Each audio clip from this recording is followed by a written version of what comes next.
You are one of the first in our new series of How I Grew, so. Oh. So It's new. we're kind of starting off where. It's just a new series to us where we're just asking high producing agents, about their path and their career and how they got there, so. Great, well, welcome everyone. Thank you guys for coming out.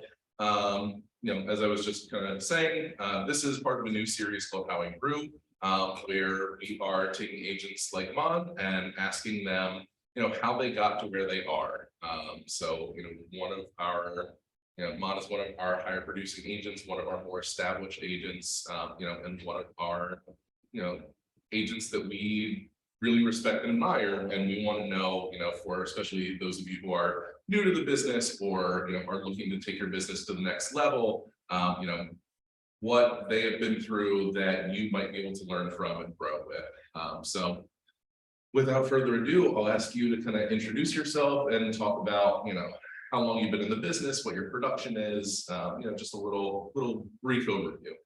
Oh, yeah. Thanks for coming. I'm Mon, like Pokemon.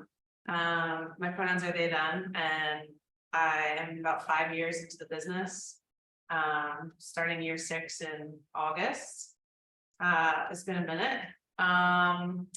And let's see, for 2022 was probably my best year yet.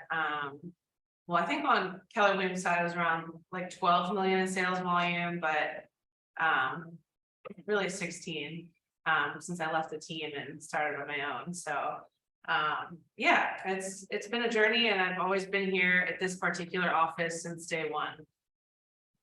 So that's me. Awesome. Why did you decide to get into real estate, and what did you do before, and what was that transition like for you? What was that decision like? Yeah, so I come from academia. I went to school for French. I had my master's degree in French. I went to Temple. I went to grad school at Middlebury, taught at Penn for about 7 years, and it just wasn't cutting it for me. I was living paycheck to paycheck. I was quite literally swimming in debt, and I knew it like wasn't the path for me, and I needed a change, and I had no idea what direction to take. And so I decided to retake a personality test online for free.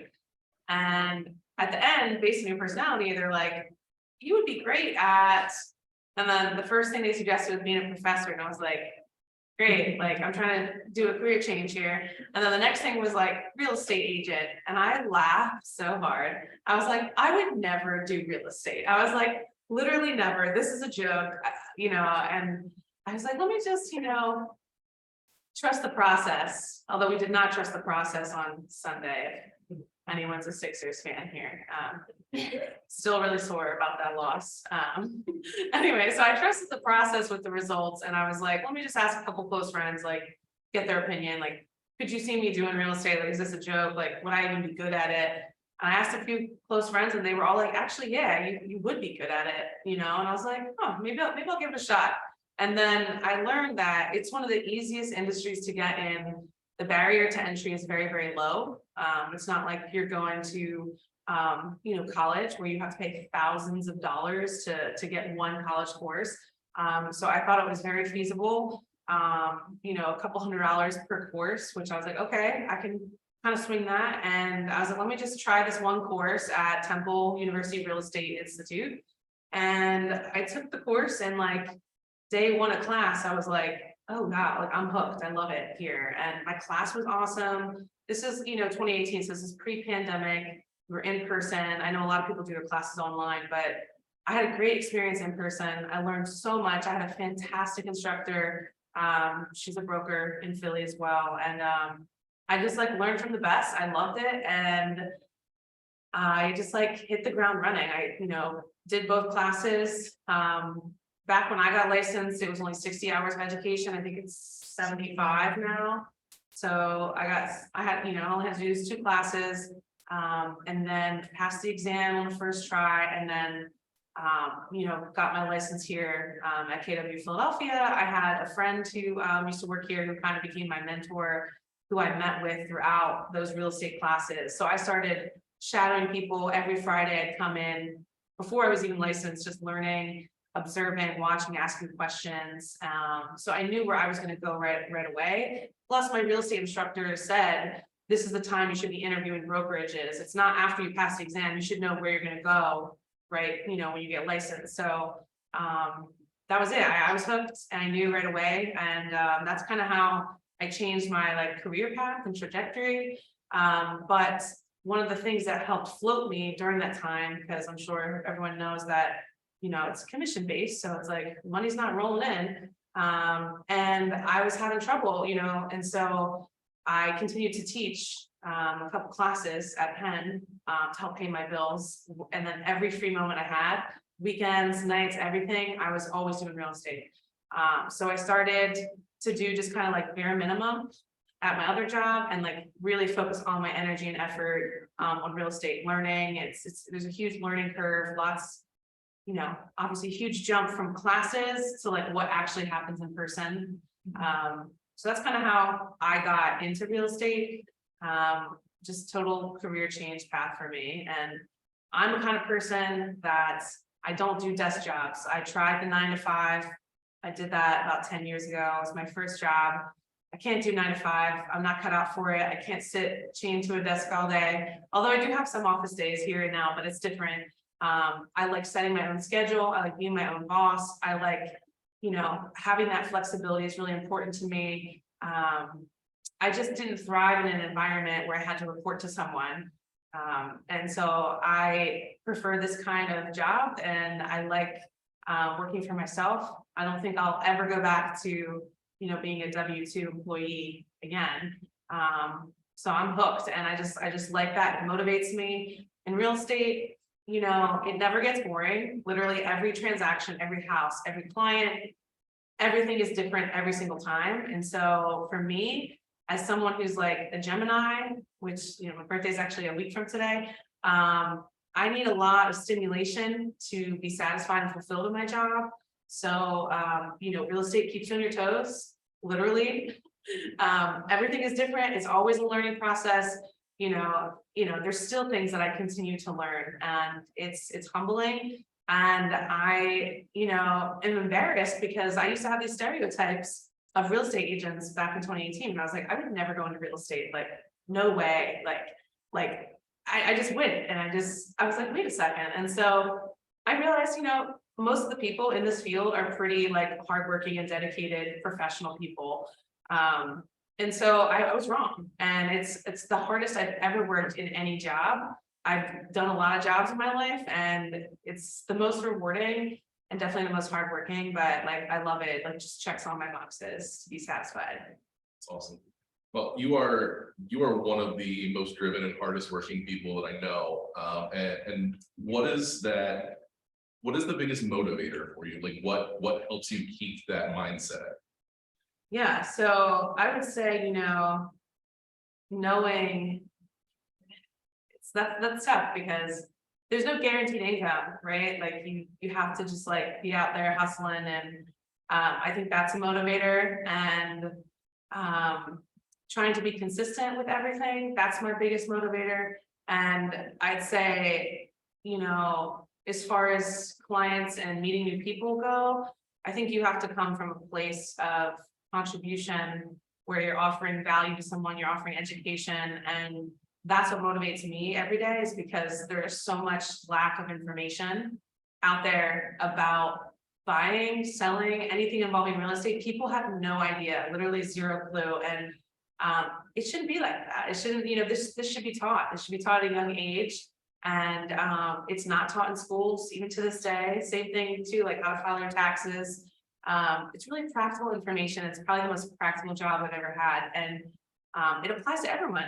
Everyone needs housing, right? And I think if you are able to provide that information and really guide people and advise people, people appreciate that. And that to me is my biggest motivator. And I think it links up with my academic background, I'm a teacher at heart, also love being a student. And so I love giving that information. I love showing people, hey, it's not actually as expensive as you think to be able to buy a home. And do you know about this grant program and that grant program? And there's so many programs out there.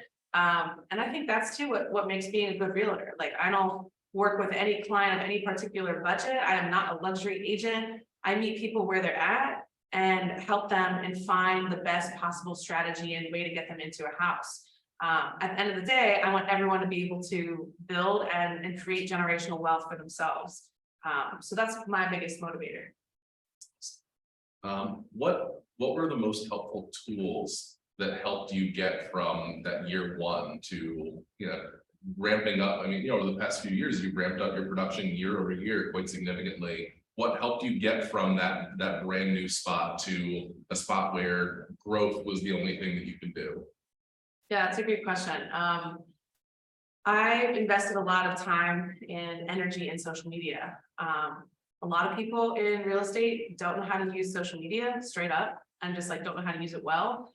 And why have I invested in social media? And by invested, I don't mean spend money. I mean my time and my energy. Why did I focus on social media? Because that's how everyone communicates, millennials and Gen Z and younger. And I think that is the future of where things are going. Also, it is free. So I try to keep things very lean. I'm not investing money. I'm not paying someone to do my Instagram. I'm not, farming it out, and I do it myself. And, once you learn the strategy behind social media and how things work, I think that it's a big leverage tool for how to find clients, how to be searchable, how to have content already out there and have it be accessible and free to folks. I'm a big proponent of talking about the struggles as well as the successes, because you don't get the successes without the struggles. What was the biggest setback, from when you started to where you are? Biggest setback. I'd say setback, like you mean like a challenge? Yeah, I mean something that could have stopped you, but you overcame it. Well, I would say real estate is not for the faint of heart. It is something I work at daily. There are times where I want to just turn my phone off, right? And like, I need a break. And, it's not so much, I'd say that it's not a setback, but, once you start becoming busier, it's hard to be two places at once. And so, I feel like that sense of overwhelm, is not a setback, but it's a challenge. It's still, I would say the issue at the root is work-life balance. And honestly, I don't know anyone in this field who has mastered the work-life balance. I think when you were self-employed and when you're commission-based, you just kind of got to roll with the punches. And when you're busy, you got to roll with it, because there's peaks and valleys. And ultimately we want to be here, but like the reality is, like, sometimes things are really busy and you're up here, and other months you're slower. And, it could be the end of summer, middle of winter. And I think that is tough to roll with. And I think you just have to adjust and be willing to give up some personal time to put in towards your business. You mentioned the transition from the team you were on to being a solo agent now, and how much you like working for yourself. What was that decision-making process like, where you decided that you were going to be, move with pride, you were going to be Mon, you were going to be your own entity? Yeah, so I was on a team from pretty much the beginning up until about a year ago. I'm coming up to my 1-year anniversary of being a solo agent. And I recommend, definitely if you're early on and a new agent, being on a team is so helpful in the beginning, like the support and like the education you can get, and just like having someone to call when you have an issue, you don't know what to do, or like, you're in negotiations, what do I say? And having a team to rely on is helpful. And then once you grow, I personally knew that I was never meant to be on the team forever. Some people are, they're fine with that. And like, that is great for them. But for me, I always wanted to go off on my own for several reasons. Eventually the support I needed, I kind of already knew the answers to things. I didn't rely on the team as much as I needed to. So it was starting to become a little imbalanced. So I knew for me, that was an indicator that I was ready to go off on my own. Also for me, the biggest thing is I'm a little different than a lot of people in the industry, and I wanted to have my own branding. I wanted to have my own website. I was already, they would always call it like Monica Island when I was on a team, because I always had my own clients, my own niche. And I honestly just like never kind of like coincided with the team's branding. I wanted to have my agency back. I wanted to make decisions about marketing. I wanted to be able to like run my own stuff. And so some people, are cool with being on a team and not having to make those decisions, but I wanted to be, in the chair making those decisions for me. I wanted my own branding. It's very niche, and like that's what I wanted to do. And so that was probably one of the biggest things for me to go solo. And it's been amazing. Like I said, coming up on 1 year being solo, and some days are hard. Like I said, like it's hard to kind of, be in two places at once some days, but the ability to like run my own website and do my own things, how I want to do things, it's amazing. What was the most useful piece of advice that anyone gave you along the process? I don't know where this came from or who it came from, but there's a lot of, I felt a lot of judgment in the beginning. I mean, this was years ago, but I felt a lot of judgment from people in the industry, just everywhere, where people would be like, oh, you're not a full-time realtor. Oh, you're not a full-time real estate agent, just because I was teaching on the side. And my biggest piece of advice that, I think, and I'll say to you is, don't let anyone tell you you're a part-time agent.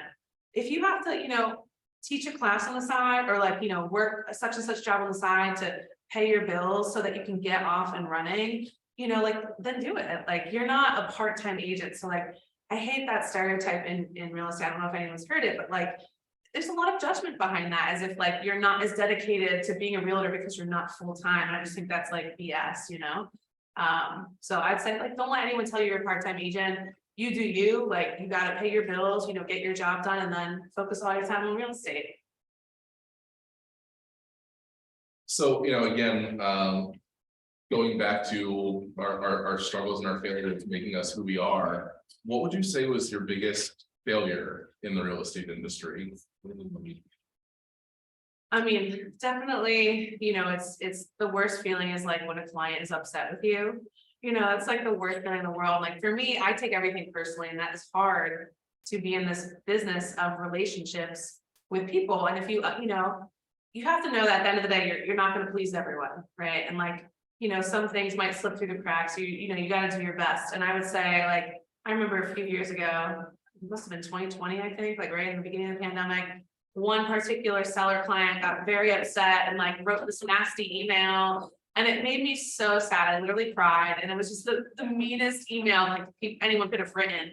And it just came down to communication. And so like, I, took ownership for it, and I was like, hey, and going forward, I set expectations with communication, because every client is different, and you have to know to set the expectations with that client. Some clients, want weekly updates. Some people want daily updates. You just have to know what's the best way to communicate with them. And, my communication level I thought was fine, but the other client was like not fine with it. And so that wasn't mentioned until after the transaction closed. And so that was disappointing to not have gotten that feedback in the moment, but rather at the end of the sale. And so I made that change going forward, apologize on this long email and everything, but like, you have to just like, take accountability and ownership of things. And like, you may have had a difference in thought and communication, but you own up to it, and you just hit the ground running and make it better the next time you go around. What do you see for yourself and your business in 5 years? Oh, 5 years. Well, I see like, I'd say a continued same trajectory. That's, hopeful. We'll see. There's a lot changing in the world, the economy, political climate. Ultimately, I'd like to see myself continue to build, maybe one day in the future, if I'm ready for it, to have my own team. I've thought about that, but for now, I'm keeping things very lean, especially in downtimes. You really have to trim your expenses, watch how you're spending your money, And so I think in the next 5 years, goal is continued trajectory upwards and the potential of building a team. What advice would you give to your 20-year-old self? 20-year-old self. I would say to not be afraid to show up as your authentic self. It took me a while, and I remember in 2018, I think some people thought I was crazy. I think people thought like, okay, like there's this like queer realtor and that's going to be their brand. People thought like, I don't know, I think they didn't have faith that I would succeed, and that maybe I was too different or like too niche. And that's the vibe I got. And it's so funny now because that's always been me. And I think just showing up as my authentic self and just like putting it out there, being vulnerable, sharing your story. And I think that is so important, and not just like your own story, but your client stories. People need to hear that. People need to know the behind the scenes stuff and how you got to where you got. And I think if you can show up as your full authentic self, that will translate and people will latch onto that. So I would say for my 20-year-old self is to just don't be afraid to show up and be you, however you want to, show up. Because like what ended up happening was, it ended up being great, and it was scary, and I think it just worked out, and now I'm at the point where people are calling me, people want to hear me, people want to know my story, people want to know how I got to where I got. Lenders, realtors, market centers, other panels, and it's you just never know how things are going to pan out, and so don't be afraid to show up as your full authentic self. You talked about your client experience, and meeting them where they are, and it's really apparent as someone outside looking in. Every time you post when you're closing into something, the faces of your clients, like clearly they didn't just have a good experience; they had a great experience and a great relationship with you. And I think that a part of that is the mission that you put forth with your business. So can you talk a little bit about what the broader life objective of Move with Pride is, what you look to do for your clients, and how that's affected your business both financially, but also for you as the business owner, how it's affected your enjoyment of the business? Yeah. So I kind of founded Move with Pride. That's my brand. I founded Move with Pride, play on words, Move with Pride. And I'm queer and non-binary and trans-masc person, so that's just my brand. Lots of rainbow stuff going on, and I created it to have a safer space for folks of all genders, sexualities, family structures, backgrounds, to feel just like, safer during the process. Buying and selling real estate is a very vulnerable, intimate process. Like you're getting involved with your finances, like just like nitty-gritty details about your personal life. And people shouldn't have to worry about getting misgendered in the process. They shouldn't have to worry about using the wrong pronouns for your client. They shouldn't have to worry about, what kind of partners do you have? What kind of family structure do you have? How do you identify? That's just one less thing for people to worry about. And, typically, and still, I think to this day, the stats for real estate, it's still dominated by white cishet men, as far as I understand it. And that's just kind of been the norm for so long. And there's still a lot of stuff that goes on, that I see on a daily basis. And I think having that safe space for people to show up as their full authentic selves is so super, super important. It's much needed. And I think, like I said, like 5 years ago, people were like, just like wasn't on people's radars. And now it's just become more commonplace. And you want to feel supported in the process, whether you're buying or selling, and not have to worry about other things about your personal life, and feel safe with your agent. You shouldn't have to worry about, coming out to your realtor. It should always feel like a safe space there. And that is kind of how I founded Move with Pride. A lot of people, appreciate that mission and will reach out, and you just like never know like who you're gonna get a call from. I mean, I literally got an email last week from this realtor in Arizona. And he's like, yeah, my brother is looking to move down from New York, to Philly, wants to buy a condo, blah, blah, blah. He's going through a divorce, and I'm like, okay, yeah, sure. Like, so we agreed to the 25% referral fee. And I asked him, and how did you find me? And he said he Googled me. I don't know what key terms he put in, and he found me. And his brother is a gay man going through a gay divorce, and like I just can relate. And he just found me and thought that we'd be a good fit. And turns out we are, and it's all good. But that's what I'm saying. Like, you just never know what's gonna happen. I think having that space is just nice. It's it's like an affinity group in real estate, and you just want to feel the most comfortable you can for such a major milestone in your life. Absolutely. You talked about the importance of financial freedom. What are you doing, other than producing $16 million over the course of a year? What are you doing to kind of set yourself up with a wealth plan and ensure that financial freedom for yourself? Yeah, so well, I started as self-employed 1099 contractors, we don't have a 401k, we don't have pensions, we don't have retirement plans. Like, you have to just like pave your own way for retirement like later. And so I started investing this year, last year, in a SEP IRA, which is it's for self-employed people. They can get you can put money aside and put it in stock markets and then pull it out later when you retire. And I learned more about like, oh wow, I really have to think about retirement. So I'm able to like put money in there as far as a wealth plan goes. A year ago, I bought my first investment property. I also bought my first home like on my own 2 years ago, also during the pandemic. And so my investment property is like, it's something I'll hold long term, but it is, I had one of my best friends lives there with her mom, and there, Hurricane Ida, which came through like was September 2021.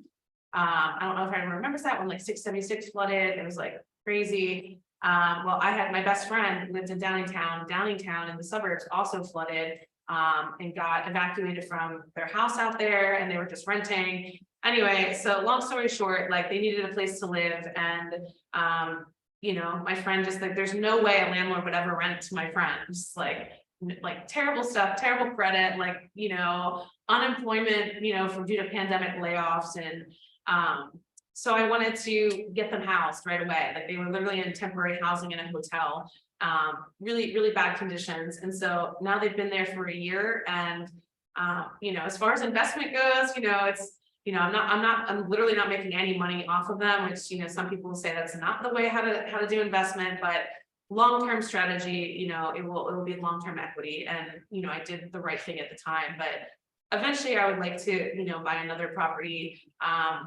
I would like to explore getting Section 8 approved. I think the waiting list is far too long for Philly, and there need to be more incentives in place, and people need to start exploring that option. And we all know there are so many bad landlords out there, and I feel as though all of us in real estate, we have to be the stewards, of good real estate. We have to be people who care about their tenants, the properties, to not be, lax on maintenance and getting things repaired. And that is, what I would want to do. Just always be reasonable, and like, we all know the bad landlords, right? So like, I think just, having that as part of the plan is good. Yeah. If you want to be Section 8 approved and you're not already, instead of going through the process, find someone that has a voucher that wants to rent from you. Because if they have a voucher, if they go back to Section 8 and say, my landlord is willing to be a part of it, they'll expedite the process. They just don't tell them that. Oh, well, that's really good to know. Thank you. That's something that I hope to explore, and I want more people in this office too to explore. People who own properties, like, everyone should be getting Section 8 approved. Housing is a right. It shouldn't be this hard. Absolutely. what would you say to anyone who may be feeling stuck where they are in their business? You know, at any point in the journey, you know, whether it's someone who is struggling in their first year, or you know, a middle of the road producer that wants to take the next level but doesn't feel like they can, you know, wherever they are, just that stuck feeling. Yeah. Well, I would recommend thinking about what kind of value you add, what do you bring to the table, and honestly, what sets you apart. You know, now being in real estate for, you know,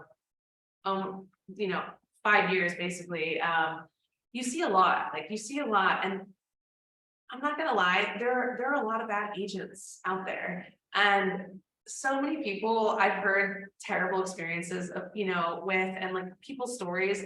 No one should feel that way, you know, when they're, you know, it doesn't matter if you're getting an apartment, buying a house, selling a house, whatever.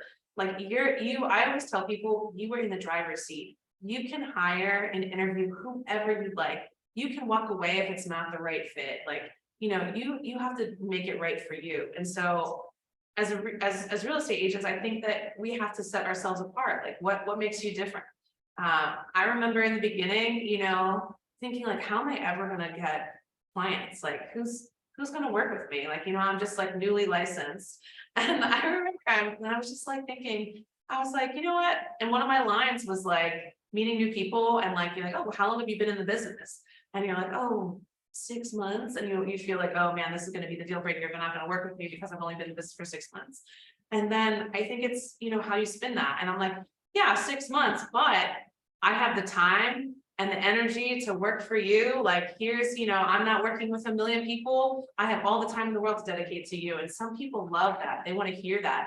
They don't care if you're 6 months in it, but if you're going to like work with them and take all the time, like, yeah, go for it. So that is kind of how like, you know, I sold myself in the beginning, because you want, it's a big learning curve. And like part of that is finding clients. And I think setting yourself apart like that, spinning your experience, saying like, yeah, I'm only such and such amount of time in, but here's what I can offer. Here's what I can do. I would also throw around stuff like, you know, like, well, when you hire Mike McCann, are you really getting Mike McCann, or are you getting someone on his team? Right. And so like, I love that line, like, oh no, you're gonna be working directly with me, not someone else on the team, like it's me, like one-on-one. And I think having the open availability, you know, like putting your phone on, saying you can call me any time of the day, let me know, I'm here for any needs, questions, whatever. I think you just have to kind of set yourself apart with what you're willing to do and offer versus someone else. Yeah, and you know, clearly bringing value to your clients is very important to you, and the relationships that you build are fantastic. How do you nurture those relationships after closing? Yeah, so one of the things I do is I have an ongoing Google document of contractors, vendors, you name it. You need a roofer, I got one. You got a plumber, electrician, whatever. And I have a Google Doc that's, you know, it's a constantly open up. It's a tab on my browser all the time. Anytime a client hires a company and they're like, oh, this roofer was amazing. This fantastic, this experience is fantastic. So I will add them onto my list.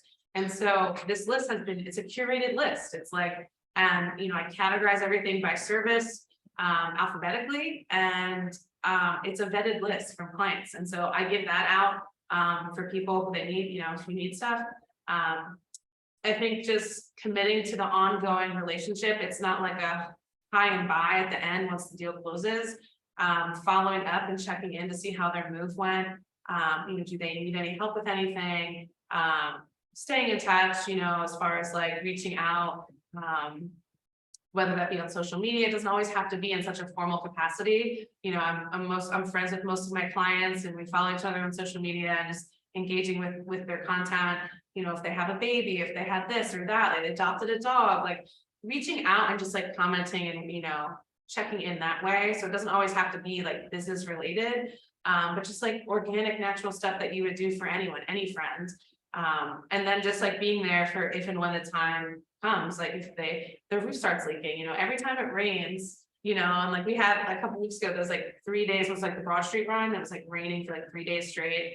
I was waiting. I got like a couple text messages that weekend because, you know, with that amount of rain, someone's bound to have some kind of issue or backup or leak. And I just want to be there and be like, have that list ready, or, don't worry, we'll get you a plumber, or whatever you need. And so I think knowing that you're supported through the transaction is great, but also what happens after is even more important. You're not just going to disappear. You're going to be there. You're the go-to person, Absolutely. You talked about your success on social media and using it to generate business and follow up with clients. What's your mindset around social media, and what do you do with it that makes you so successful? Well, like I said, so real estate on social media, I'm actually I'm not on TikTok, but I know TikTok is big. But I think creating video content is helpful. Anything that is considered a resource. So like, if infographics, stuff on how to buy a home, like, what money do you need? What are the steps to buy a home? And just advertising that and have it accessible at all times and highlights is really helpful. Like I said, social media is free. I don't pay anything towards social media, and it generates a lot. I think it depends on how you engage with it, how you want to use it. And part of that is overcoming the fear of like being vulnerable. Like, yeah, you do got to record yourself, and like, yeah, you do got to put yourself out there and offer. And again, you're adding value, you're showing people and providing that education. So I think that, that is what I would do, and that's what I continue to do. I also offer monthly workshops. This year I started doing a seller workshop quarterly. I have my next one in June. Otherwise, I have a monthly home buyer workshop. They're always free, and I've continued to keep them virtual. Some people have started to go back in person, but I find that more people, especially like since the pandemic, they want the option to show up virtual. And I think not just like have hybrid, like virtual only. I think more people show up. It's free. It is always free. I always have a lender on the workshop. I advertise it. I put it on Instagram, put it on social media, and I think offering that free resource is nice. They know it's there. If they miss one, no worries. They'll be there next month. So having something to attend, to check out every single month is great. I also started this year in January doing a bi-weekly newsletter. So that was one of my goals as a solo agent. And really, it is just an engagement tool. It's, every newsletter comes out Friday mornings, 10:15, every other Friday. And I have a market update in the beginning, short and simple, like not overwhelming. And then stuff that goes on in the city, what I'm up to, what other people, should be aware of, and then information about any upcoming workshops, and then new listings. There's always a home evaluation tool down there that people can click on to get what their home is worth. Lots of just engagement ways to schedule a call with me, and it's been great. My open rate is fantastic, and it's just continuing to build and grow. And that is something new that I've done this year, and it's honestly something I look forward to doing. It's nice, like it's written by me. It's not like AI generated. Like I'm taking time to prepare it, and so that's it's not social media, but it is a nice way. Once you have a database, send it out to. It's a nice way to engage with people. Does your social media activity ever feel like a chore, like something like, man, I do not want to take a video and put it on Instagram today? Yeah, I think it depends. So like, I will say for social media, some people have business accounts. I don't quite understand why people have business accounts. That's just like me. Like my personal Instagram is my business Instagram. So like, you don't have to have a separate business one. And what cracks me up is that like people's business accounts, like they're posting their personal stuff on the business, and then they're posting their business stuff on their personal. I'm like, well, what the hell's the purpose of having two separate accounts then? I'm like, just do one. And so like, I knew from the get-go that I was never going to create a separate business account. My Instagram is my personal handle. Like it's been me. Like I make it very clear. This is me. This is who I am. This is how I show up. And it also is helpful for people to see like, would I want to work with this person? Like, it's helpful to get a sense of who the person is, because let's be real, that's how people find their realtors. It's not just through Zillow and word of mouth. They want to know what you're doing on social media and what your activity is like. And so I don't have a business page, like, and so I've thought about it, from day one, how I want to structure this, and I do a combination of posting personal content. What are the things I'm passionate about, like what I do in my free time. Sometimes it's family.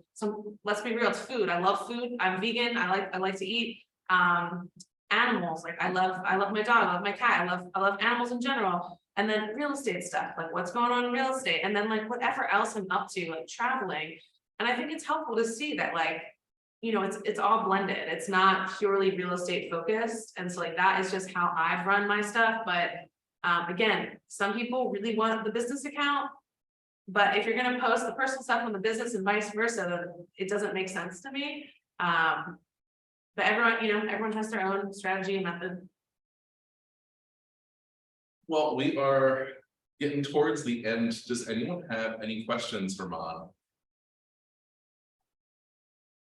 Thank you.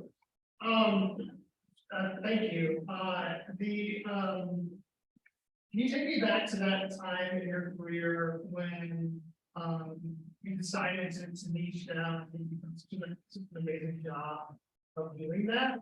But also like, at that early stage of your career where you still wanted as many clients as you possibly could, and how in that decision-making process that you made that? About like being in my niche. Yeah. So like, my niche it wasn't like a decision. It's just like me personally, that's just how I showed up, like, already just by being, queer, non-binary, trans-masculine person in real estate, like that's definitely different. Like it's definitely not the norm that you'd see every day. And I think honestly, the industry needs that. And I think we're seeing more and more of it. At Keller Williams in particular, we have the KW Rainbow Network. It is a fantastic network. Like it is, I have helped several clients quite literally all over the country connect with another queer agent at KW in another state because of this big referral network. And I think it's a growing part. I think it's, obviously we live in a blue bubble here in Philadelphia. It's a bit different in some other states, we'll say. But I think like it wasn't a decision for me. I just committed to showing up as my full authentic self. I've talked to some other colleagues in the business who are queer, and some people like aren't out. Some people like won't share that information about themselves with a client. And several people over the last couple of years have approached me and said like, I love what you're doing. Like, I hope I can do that one day. I hope I can be as open and as transparent as you are. And that's so meaningful to me. And I've just always been like, I just like, honestly, like I can't lie for shit. Like I just like show up as myself. Like I am who I am, and I can't really hide it. And I think that is kind of what comes through and what's translated at the other end. Yeah. Oh yeah. Zach? When you made the transition into real estate career in academia, was that like a very scary leap for you to make? Were you uncertain of how you were gonna make it and that whole thing? Oh yeah, for sure. Like, eventually, I mean, to be honest, when did I leave? I taught my last class in the fall semester of 2021. So it's been over a year now. And I actually had left the year prior. 2021 was like wild. It was when all the interest rates really low, stuff was popping off. It was so busy. I was like, I can't teach. Like, this is too much. I know I felt confident enough that I had the business that I could not have to teach. And I mean, honestly, the classes, like in any university, like you're not getting paid much at all. I'll be real. Like you get paid per course. It is not much money at all. And you think like, oh yeah, Penn, it's an Ivy League institution. No, you do not get paid much there as an instructor, as a professor. It does not matter. And so like I knew based on my business and how things were moving for that year, I was like, okay, I'm going to say no, I'm not going to teach. And then they asked me to come back a year later, like, can you please come back and teach this class? So I agreed, taught one class in that fall semester of 2021. And then I was like, that's it. It's too much. It's too busy for me. And it's just like, I love, like, I could always go back and teach. It is a passion of mine. I love being in a classroom. I love being a student. I love being a teacher. I love both sides of it. And I didn't burn any bridges. I can always go back if I want to, but now I don't have to do it as a necessity. I can do it as a passion if I want to. But I'm so grateful because it really got me to be where I am today. And like I said, I just kind of like transitioned and started giving less of my time and energy to teaching, and every free moment, open houses, weekends, everything. I was shadowing people, learning and going, and then things just started slowly taking off, at the end of 2019, beginning of 2019 really, and never turned back. Yeah. I'm kind of, I just had a couple of questions about like your manufacturing investment. About what investment? Like your entire process, if you look at investment in real estate, Yeah. like I just wanted to know, like the short term things, how did you find the deals, what were you looking at, and like your experience dealing with like VC and things like that. So I did not buy like a shell or anything. I specifically, like, I had a budget in mind, like I did not have time to coordinate with the GC or anything. I bought a house that was like an older renovation that was renovated like 12 years ago. And I like had a set budget and it was timed. And so like, I didn't have your typical investment experience. Still one of the scariest things I've ever done. Like, it's just, like, it's a lot of money to like put in for a house. And like, I learned a lot through that process, and I hope to do it again, and maybe have that goal as like buying something that needs to be renovated. That scares me even more, dealing with contractors and getting a house renovated. So no, I just bought something that was like older reno, and it checked my boxes. Like, it had central air, there's a washer dryer there, it's on a good block. So Was it directly to owner or was it just on the MLS? it was on the MLS. Yeah, it wasn't like off market, and it was a competitive situation. I think there was 3 offers in hand, and I wrote a letter, and I wanted to explain, because again, this was, this wasn't a typical investment. This was a house for my best friend and her mom. And so I wanted to just explain the situation, and just like, so I did, and they went with my offer, and it was great. And I didn't know until closing, but the seller was a trans woman at the table. And so it was just like really nice to kind of all keep it queer in the family like that. And it was very special. I think like, this, you're a very kind person, so that was like, I'm being part of it, being able to write on it, and, to show that. Yeah, and it's hard on paper, when I just wanted to like explain not your typical investment deal, Yeah. Yes. In the beginning, how did you generate most of your leads? So most of my leads, open houses and social media. To this day, like some of like really top producing people in this office, that it blows their mind that I don't spend money on like lead generation. I've given $0 to Zillow, nothing. Like, it's literally just open houses and social media, because I honestly didn't have the money. Like, I didn't have the money to invest on lead generation. I took Bold online, and I took like Ignite in the very beginning, 2018 probably, Ignite, and everyone was like, yeah, cold call, pick up your phone, read these scripts. I read it, I was like, ain't no way in hell I'm picking up my phone and calling people with this script. Like, I am not doing this. And it just didn't work for me, because that's just not who I am. I do not cold call, I do not door knock, I do not call expired listings. I don't give any money to any type of lead generating anything. I just show up on social media, and I sit open houses, and like I'm involved in the community, like in several different communities all over. And when you do your social media, how did you start that? Did you like write a script, what you would say, or just kind of like? So I started off like, in the beginning, just like videoing, like, doing a video of the open house. Doing a video of the open house, basic info. And it's so crazy because at the end of the day, like, people love looking at people's houses. People love it. It blows my mind. They're like, oh, that bathtub. I'm like, yeah, bathtub. Like, people love it. And it just started being like, they knew that they could come to my page and there would always be a video, a walkthrough tour of some new house or like some kitchen, and people ate it up. They had questions or this or that. You know, and then I'd say too, like, you know, in the beginning, doing some rentals is a really good way to, one, get a little bit of extra income, but also get some experience and meet people.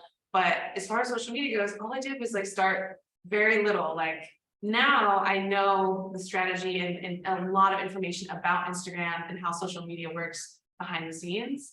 And so that has really paid off. But like, in the beginning, is basic, like, keep it simple, like, show your face, use captions. A lot of people forget to use captions, like, put them in there, you know, like, it's easy on Instagram, just auto generate. So, Thank you. yeah. Lily? Because you've mastered, social media, are you open to teaching other agents who are horrible with social media? How to do at least the basic parts being better? Because one thing I agree with you, having some accounts is very difficult.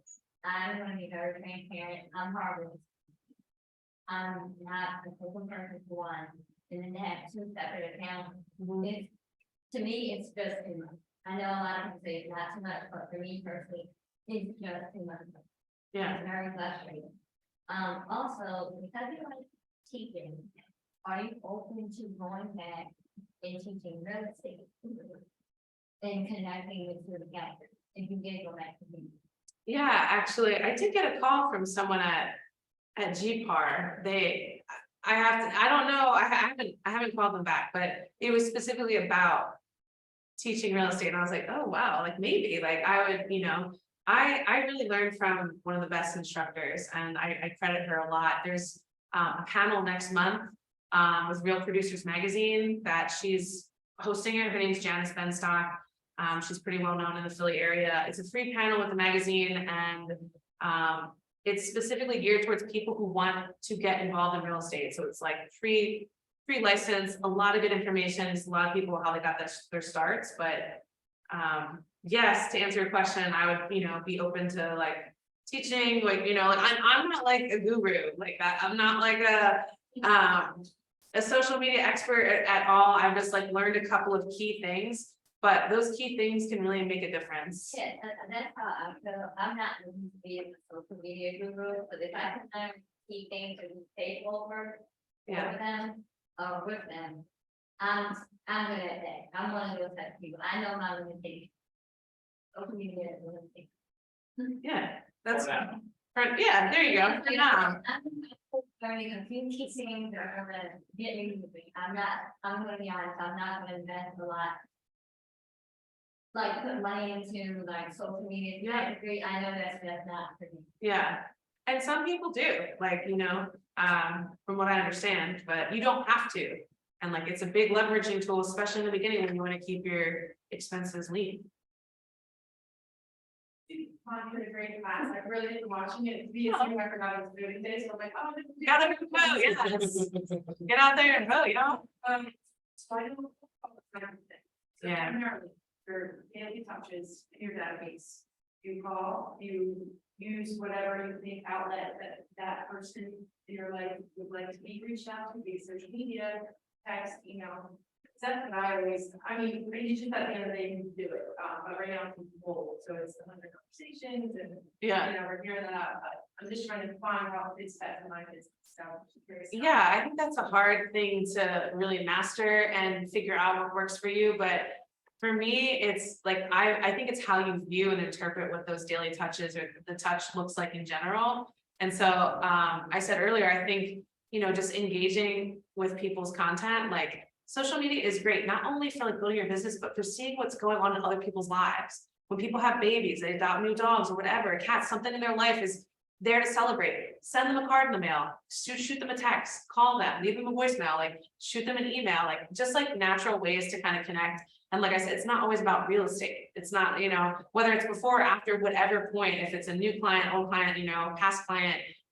For me, that's how I engage and, you know, I just like see what people are up to, and I love to reach out and like touch on them that way. And then if like nothing's going on, I usually reach out, let's grab a coffee, let's grab dinner. And now like, most of my clients have become like friends and like community in that way. I'm hosting my first client appreciation party next month. I've never been able to do that. This is my first year as a solo agent, and it's been a huge goal of mine for this year. And so it's about like a month from today. And I love that I can just like post this and like get people to show up and thank them and use that as another way to engage. And I also think like, the newsletter that I started this year is a nice way for passive engagement, who's opening it, who's reading it, who's clicking on what, getting feedback. I think it's important to like figure out and poll your clients and your CRM to like, what do people want to hear about? Like my client appreciation party, before I booked it, I polled my clients in one of my first newsletters. I said, I was like, hey, if I'm going to host a party, here are the options that I'm thinking. And I have one specifically that is like family and kid friendly. That was the one that got the most options. It really checks all the boxes. So like, I think getting the feedback from people, touching on them that way. I think, I don't ever auto generate stuff. As far as like a smart plan goes or something like that. I do it personally, like a text message, a call, an email, but it's never auto generated. That does take more time and things, but like, I don't think it's too overwhelming. And it's something that brings me joy. Yeah. Yeah. Actually, I didn't know about it, because currently, one of the assistant supervisors in the host, I work personally with the contractor. Oh, cool. In my perspective, I'm not really like gym leaders as like a social media.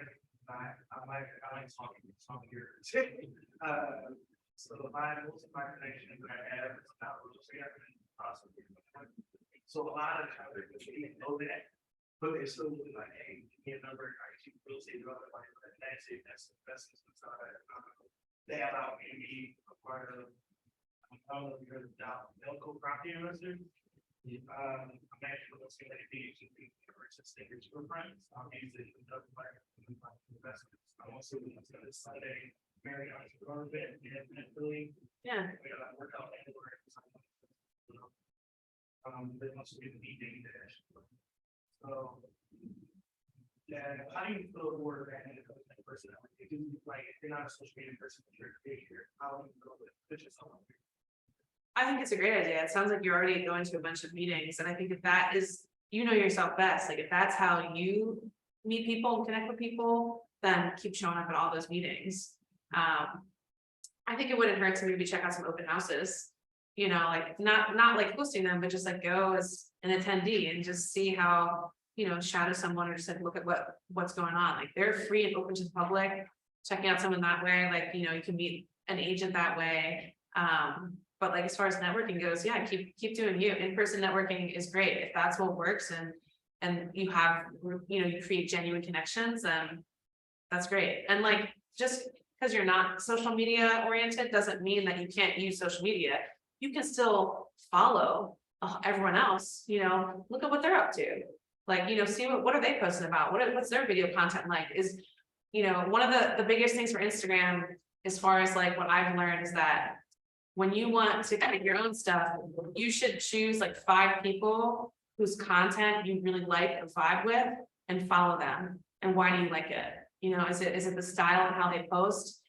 Is it what they post? Do you like how they show up in their video? Are they showing their own face? Or, why do you like them? And so like, you don't have to connect that way. You can follow them and just observe from afar. And then kind of craft your own. How do you want to make that yours? If you go down that line, and if not, then like you can still in-person network all the time, but you can still learn from other people and follow them and just not do your own social media, so use it as a resource.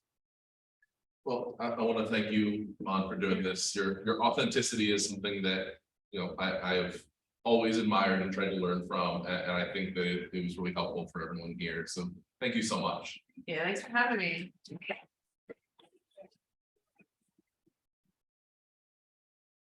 I'm gonna 2 minutes to refresh, restroom, whatever we need to do, and then we'll get started with Adam. What's happening?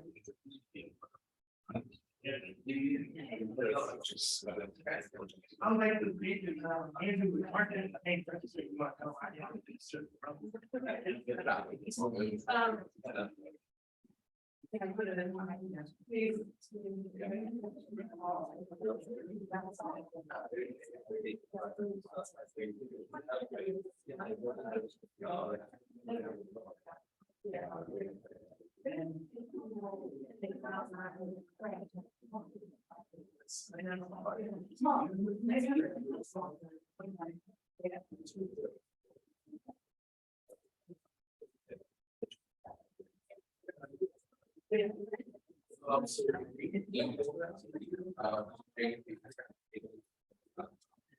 We don't have straight it for you. And then I think you want.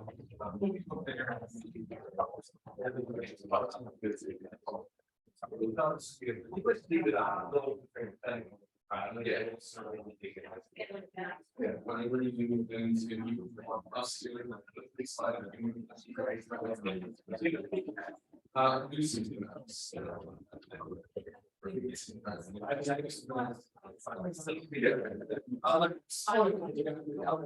I'm here to serve.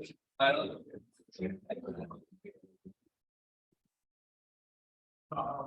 The email is terrific. Perfect.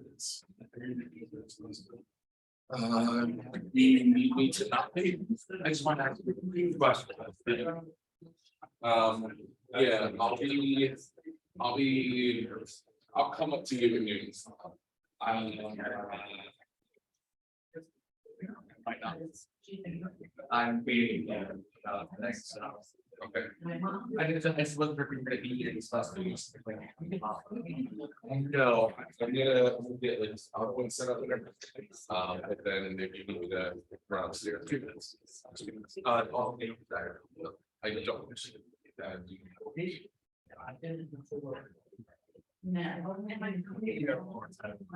JP. Yeah. At Pay-Per-View in Philadelphia.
I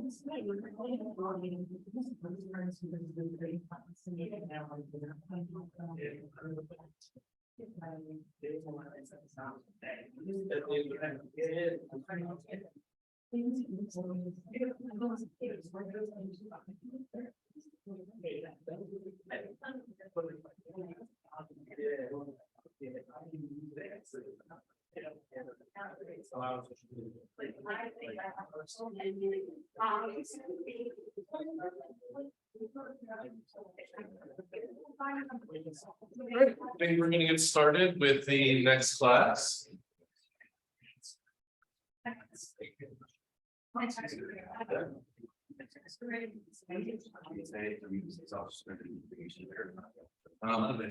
This also is a whiteboard, so you guys be ready. Yeah, that's right. So for those of you who don't know, Adam has been with the brokerage for. Since the beginning, Yeah. I'm one of the founding members. Yeah, and Kelly Adam is now. franchise. Yeah, Adam is now, a part of the Venture Philly group, with his brother Antonio, and one of the friendliest and most knowledgeable people I've met at the Thank you. office. I appreciate that. So we're very lucky to have him here, especially talking about something as important as mindset. So I'll give it over to Adam. Thank you, I appreciate it. Thank you for coming. I like to see new faces. I don't know most of you, which is great. So yeah, so I've been in 21 plus years. I think this May is going to be my 21st year in real estate in Philadelphia. I moved here in '96 and helped my brother get started. Tiny cubicle, a little more office space.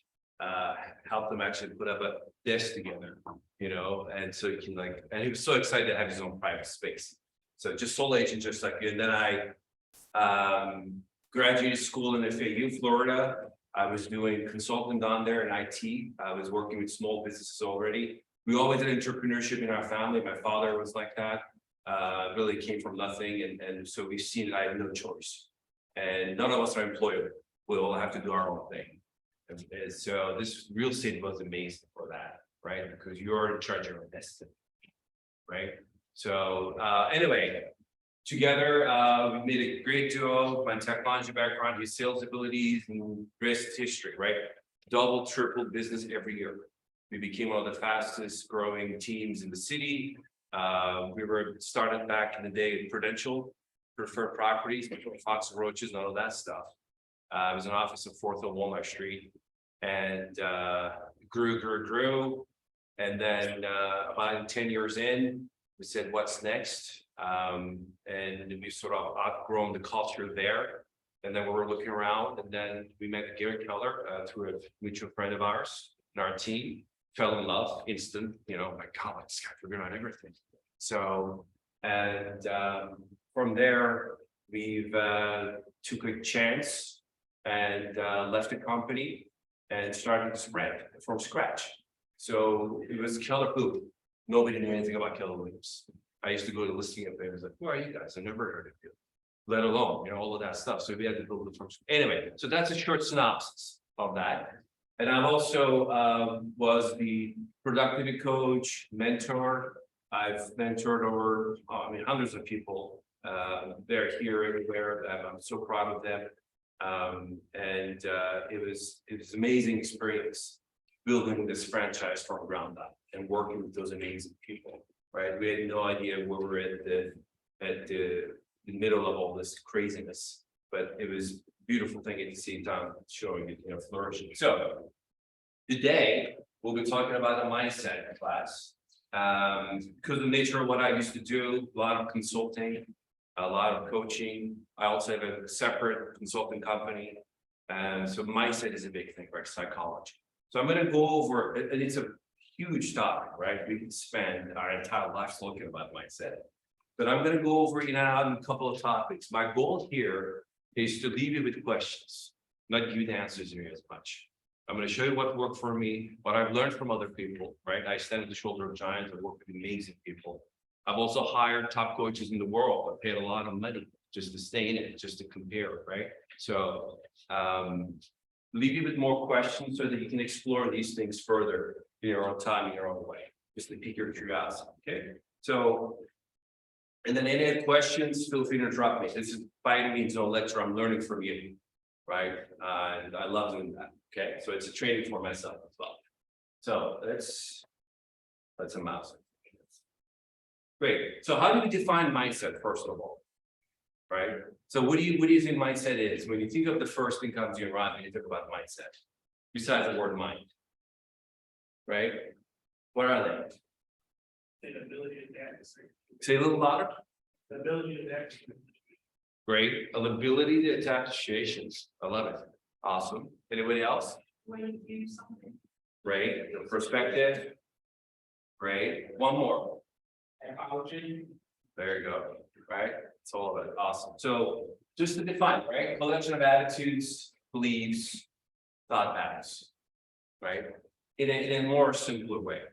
So they shape how individuals perceive the world, how we approach challenges. Somebody mentioned that, right? Deal with conflicts, how we make decisions and respond to situations. So it's a fundamental work, but and it's not a fixed trait.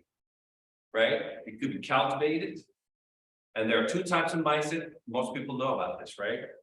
Fixed and growth, right? So people are fixed mindset, just so they're stuck where they are, how they believe, none of these things, how they interpret the world, how they approach challenges, everything's about the same for them, right? There's no learning, there's no growing there.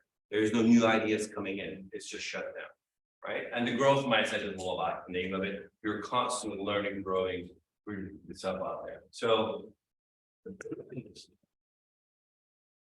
mindset for me is a part of the bigger puzzle. This is called the 4 interior empires, right? So mindset is one of them. There's also heart set, soul set, and health set, right? So mindset deals with psychology.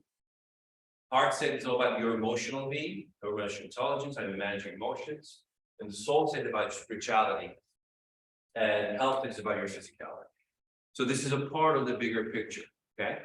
For series. So we're going to be talking about the mindset. I'm going to stick this mostly down to psychology. The mind matters, right? Although the topic may go in and out of all of these things, because obviously they're all interconnected, right? Okay. So I just want to ask you, how well have you been handling the crisis in your life, right? So what do you see out there right now? We live in a post-pandemic world, social injustice, there's so much stuff is going on. It's just like, you can't even keep up with the new stream and they're constantly coming in. So what do you see out there? Sort of, give me 3 primary, in a way, emotions that people are feeling right now. Or you personally, or you're observing around. A lot of anger, right? Anger. So we say also aggression, right? What else? Fear. Fear, right? Big one. Disappointment, right? Disappointments, big time. What else? Anxiety. Anxiety. You become distant. Oh, You can become very distant. right? So the loneliness has become a big thing now. Right? Are separated from ourselves, from the people, as well as our social circles. Depression, right? Suicide rates are up higher than ever, especially younger generations taking most of the burden of it, you know. But I see the same exact thing, right? So there's a lot of uncertainty, doubt, and fear. Primary of it is these 3 things that drive people, those things, right? Anger, aggression, all those things are part of the fear, uncertainty, or doubt. So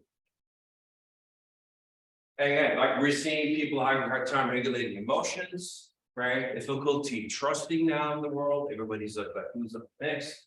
Bouts of anxiety, depression, aggression, desperation, loneliness, hopelessness, burnout, right? I personally experienced all of these myself and the people around me, like daily basis. Okay, so we're all in this. So now, all of this to say, it's a fundamental paradigm shift. This is what we're going through in our lives. We're in the middle of it. You don't have the 30,000 feet view of what's happening. because you're inside underneath this sort of on the ground level, right? Because the world we know is changing. We're in that process. Everything we know is changing. The language, how to define ourselves, right? How we relate to government, all of it is up in the air. How we, like, who we are, gender, all of that stuff, right? So that's what's happening. We're going through a very fundamental paradigm shift. And the pandemic has sort of kick-started this process. I think the world was already getting there just because of the way the information is getting around, right? It's just so fast now, right? So we hear every little thing out there. So in our brains, we don't talk about that. The reason we're struggling, primary reason is that this is where psychology comes in. 95% of us are aware of self. Meaning, what does that mean? Right? So I say we also come to the human laws of human nature. It's we go back to survival, right? So we like to think we're emotional beings governed by rationality, right? We all think that way, most of us do. However, we're more like deeper rational beings governed by our emotions, you know, and there's a nature of us that we're not fully aware, right? So a lot of this is a subconscious programs, like these habit loops. So you have to understand the machinery that's in place, right? So when I feel these things, uncertainty, doubt, and fear, now I'm automatically conditioned. Instead of going to depression, anger, what am I not seeing, right? What am I not learning here? What am I blind to? Instead of going right into this feeling of depression, anger, or anxiety right away, because part of me, these programs, right, are always running. The problem is your mind is equipped to keep you alive, not happy. Please remember this. Okay, it was not made for this environment. You're running an operating system about 200,000 years old. It hasn't been updated. There hasn't been updates yet. So we're in the process of it. So all it is seeing is danger coming from all over the place because it wants to keep you alive and grow in that environment. There's fighting sabers and tigers, all kinds of stuff out there, right, to survive. So it's getting triggered all the time. Not only that, it's overrun by information. There's too much stuff coming in, right? With the access now with the internet and social media, it's just like nonstop. None of us have any time to shut things down. We're constantly in this thing, nonstop, right? So you can't see it down here, but it's not about certainty or predictability. It's about doing what's necessary. So you have to shift your mindset from survival to what I need to do, what must happen, has to happen. That is the idea. That's when people overcome these things and start performing in the highest level, right? Because honestly, it's almost like adulting, becoming a responsible adult and taking sort of charge in your life for your life circumstances, for the conditions you're in, without blaming anything else out there. There are circumstances that are obviously beyond your control, but you always have a choice how you show up, always. No one can take that away from you, okay? So is this making sense? Right, I'm trying not to dive in too much into science in here, but basically, primary thing is that there's a subconscious programming going on. There's a machinery that's in place. It's almost like hypnotic rhythm. We're not even aware of that.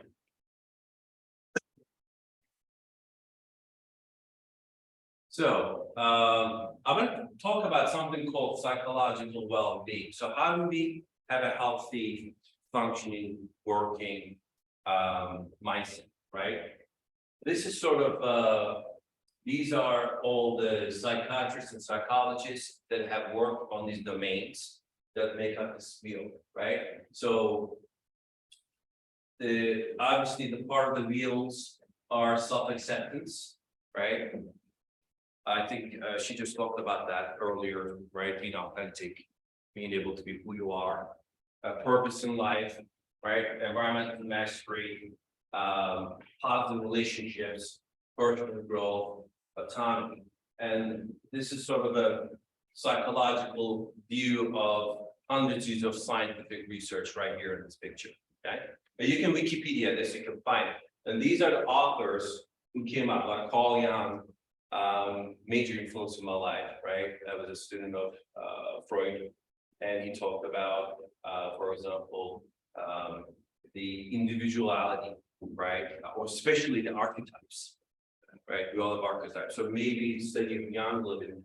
Yoda talked about mental health. So anyway, self-actualization, Maslow, right?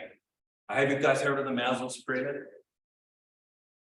Right, okay, but something you may have heard of it, look for that called Maslow's pyramid, it shows you your survival levels, like our primary drive is safety, sustenance, and shelter. That needs to happen, that's the bottom of the pyramid, and then everything else comes from there. So it's a great fix. Again, I want you to follow there, do your research on this. And then this is the area where I spend a lot of time when I'm doing performance coaching, right? This is basically, these are what's called the high performance habits. This is by major influencer, his name is Brandon Burchard. I think a lot of his coaching is amazing. If you haven't read his book yet, called Motivation Manifesto. I can tell you about these things later, but anyway, amazing person. So these are what we the areas that the dimensions that I personally work on and help others discover, right? At the personal level, we have to see clarity. If you don't have any clarity in life, you're again gonna succumb to the aggression, our subconscious program, right? And then energy, right? Huge. So I have habits to generate my energy constantly. I'm working on it every single day to maintain my energy. And not only that, but I actually work with people. Globally, people have a elevating my energy rather than diminishing, right? Not so much about their personalities. It's more about how do I feel when I'm around them? Are they elevating me, or they're constantly like draining the energy from me, right? Both with your clients as well. And then necessity. So these are the personal domains. These three you have to really conquer to have the toughest and then the productive mindset. That's about it, right? And then socially, these relate to increased productivity. This is what you see outside, by the way, when you surface with people, right? You see like, my God, like this guy's so productive, they're closing all the deals, signing all these contracts, making millions, and then they're so influential, you know, and they're like courageous, and how do they do all that? Right? They figure this out. They got the inner world ready, they have clarity of what they're doing, right? They're positive energy when people want to be around them. Wherever situation they'll walk into, they're elevating, right? So my mission in life, honestly, my goal is always to leave people better state on alignment. Right here, my purpose is to when you leave here, you're in a better state than you were here. If I could accomplish that, it's great. That's how I'm here to build this, right? Relationships and this company, right? And then necessity has to happen. That's something that I struggle the most because I always wanted things, I always desired things, but it was never like I have to do this. Oh my God, I gotta like get up and do this 5 a.m. and do that stuff. Like my necessity level wasn't there. Right? I have to go deeper and figure out what was going on. Any questions in here? Is this making sense? Right? How this paradigm works personally. Okay, so that's yeah. So in terms of a lot of those things, do you think it has more to do with belief or comprehension? Like All of it. All of it. So your beliefs are private, right? Every day, how you act is, you know, who you are actually demonstrates your deepest, downest beliefs. So you have to go to the belief system in the mechanism. A lot of belief system is based on, I'm going to get into a little bit, meanings you attach to things of life, right? You don't consciously think about these things. So, okay, what do I believe is life? Most people believe it's just a conviction. How much do you believe? It's not the idea of having belief, it's your conviction to your belief. First of all, do you believe in yourself and your sort of basic gut, but your gut's not always the right thing. Again, what's your gut to? It tries to protect you, keep you alive. Sometimes you do not listen to your gut. Do completely opposite. I have to be very good too. I mean, a lot of this is based on my gut. And it's throwing me wrong because it was actually his primary drive was to keep me safe. Not take challenges, go out there on the edges and make a difference, right? Okay, so it's all of it. Again, so I'm not gonna get into science too much. Right, trilogy of cells, neural connectivity. I mean, and then you not only that, but you have two distinct different brains, left and right brain, right? Which are connected by axons called 100 million neuron cells that communicate each other. Right, so there's not a central core over who you are. In your body, you know, you can't think of, okay, this is where you are. It's a holistic machine, right? It's a machinery that's in place. So, and the numbers of connections, neural network in your brain, it's just, you can't even fathom the trillions is not enough. It's more than the stars that are out there in the galaxy. Like, it's insane when you think about that for a second, okay? Not only that, but you have 4 different states of, right? Levels of consciousness, right? Your conscious mind, unconscious mind, which like you're incapacitated, you're under anesthesia or something, right? Then your subconscious mind, right? And then your non-conscious mind, which is running the processes right now, right? You're breathing. You're not control. I mean, you are, but you're not converting the oxygen to carbon dioxide in your lungs, right? There's something's doing that. There's a conscious mind is doing that. Your heart rate is doing all of this amazing things without you even realizing. Right? So that's where you need to understand and your beliefs and the machinery. So your subconscious mind connects your non-conscious mind to your conscious mind. That's why breathing, those things are your ability to affect the non-conscious mind through this mechanism. So this gets very complex. I don't want to get too much into it. I don't want to lose you guys. But again, something for you to explore. Okay. Obviously, electric impulses, every single connection in the brain and neuron, right, has a charge to it. And that creates an electric impulse. All of it together creates different states of consciousness, right? Your cognitive process and mental states, which make up the mind. Okay? So, and these waves, you're always in and out of these waves. Your mind is working on where your conscious mind is in its mental state here, right? And like right now, you're probably, hopefully, most of you are in a beta wave where you are more alert, concentration, and thinking, you're engaged. The majority of our time is spent here, okay? And then gamma is where your insight, peak experiences, and synchronization. So this is a deep meditation. People do that like groups.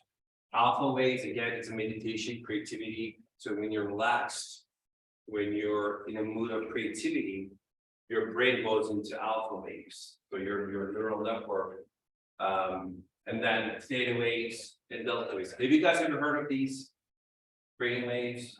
Some of you have, right? You know, great.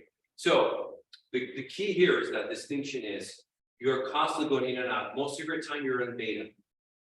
Okay, so again, because of your conscious mind, you're constantly trying to make a sense of your environment, looking for things. So it's always thinking, right? So I say thoughts are the most crucial addiction we have, right? Our thoughts, constantly, same thoughts. They say you're about 60,000 thoughts per day, or something like that, where 95% of the same thoughts regurgitated, right? And then you're always on these states constantly, and you're not even aware of those things because it's hypnotic. Okay. So breathing plays a significant role in regulating and influencing mental states of consciousness, because breathing allows you to control the subconscious and tap into the non-conscious mind. Right? Because I can just think about shutting down my heart rate. I mean, like, I'm dead, right? I have no access to that. But I can regulate how fast my blood pumps based upon my concentration, my thoughts through breathing. Okay. So this came out a little blurry.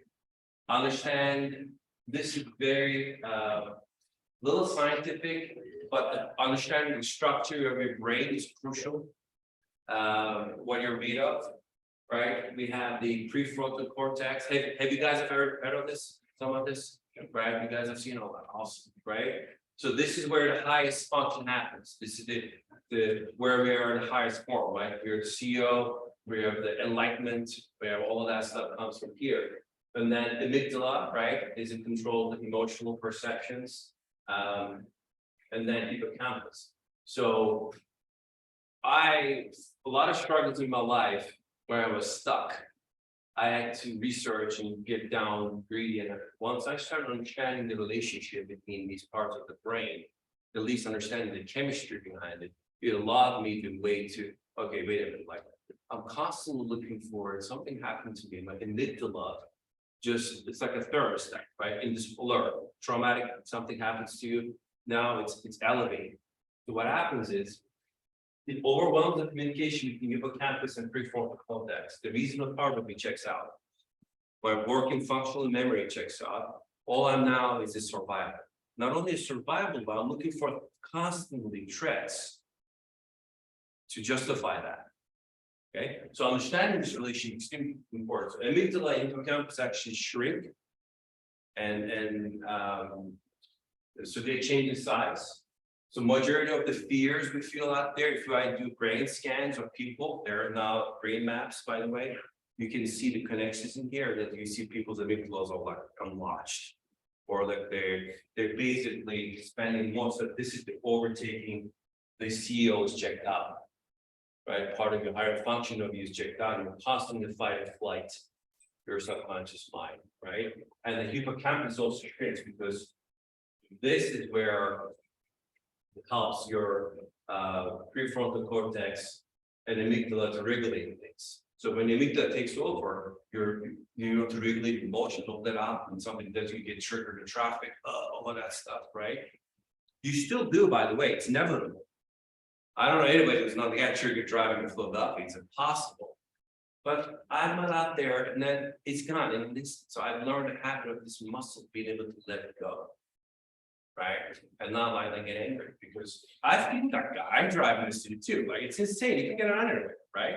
So you're late to it, but I don't act that way. So there's a mechanism. When you get used to that, understand this thing, you're able to have a more control of what happens and regulating your emotions. Now, instead of me reacting to situations, there's a slight delay. They say life happens between a second. Our awareness, right?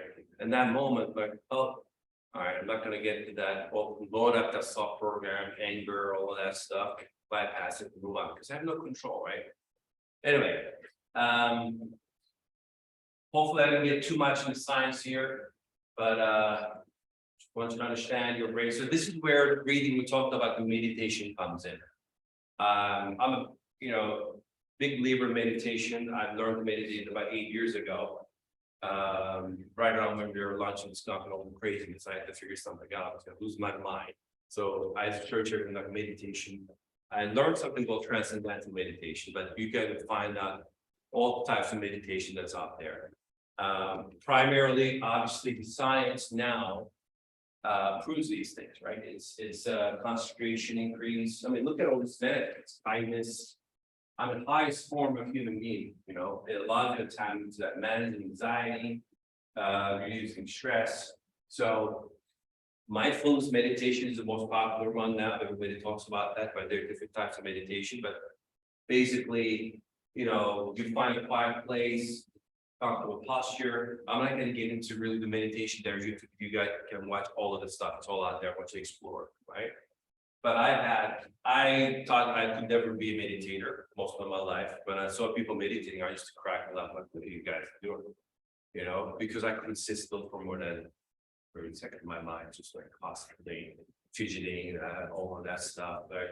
And then, so I think the gift that I've gotten from meditation, not to mention the gratefulness and this mental escape that you're able to do every day, is the figuring out the breathing. I never realized like I wasn't breathing most of my life. Most of us, we just don't know.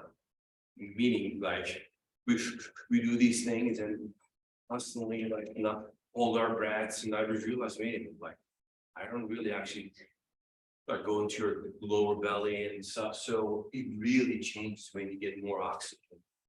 It really calms you down, so when you're in there, sit there and command your body to sit there. I do 15-20 minutes in the morning and in the afternoon. Challenge for me is consistency, right? Just being able to do that every day, even though it's in my calendar, I still forget it. But the days I do consistently or the weeks, life is great.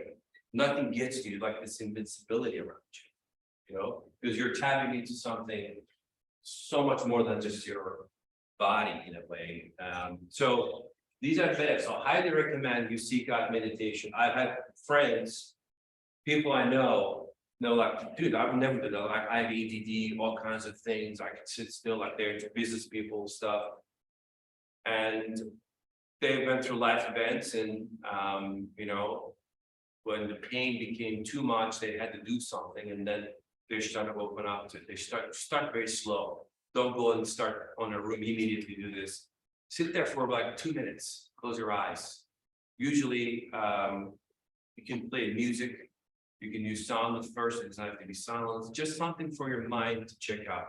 What you want to do is wonder. Basically, you just observe.